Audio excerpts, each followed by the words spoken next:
One of the biggest factors we're seeing right now is a swift rise in mortgage rates.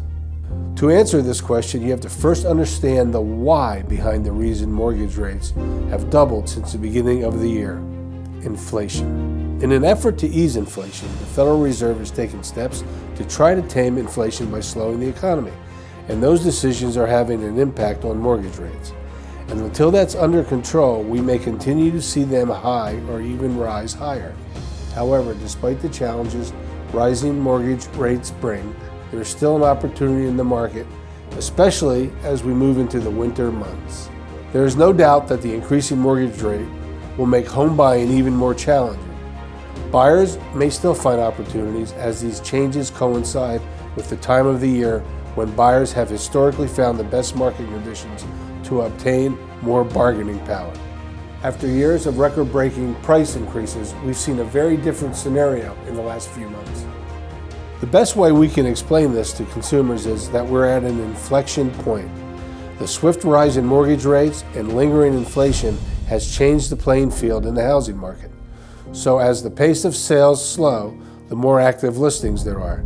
But that doesn't mean we're going to see a national depreciation in home values.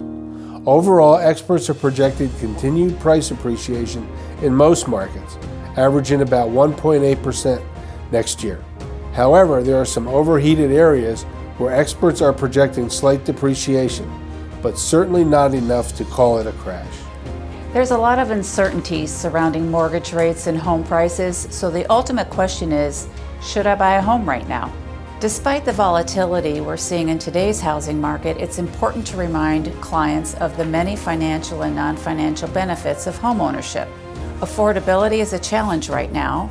It's true that it costs more to buy a home today than it did last year, but the same is also true for renting. This means either way you're going to be paying more. The difference is with homeownership, you're also gaining equity, which will help grow your net worth. One of the best ways to explain this is that homeownership truly wins over time. You can either put all of that money over time into rent and not get a return, or play the long game, invest it in homeownership and benefit from the investment.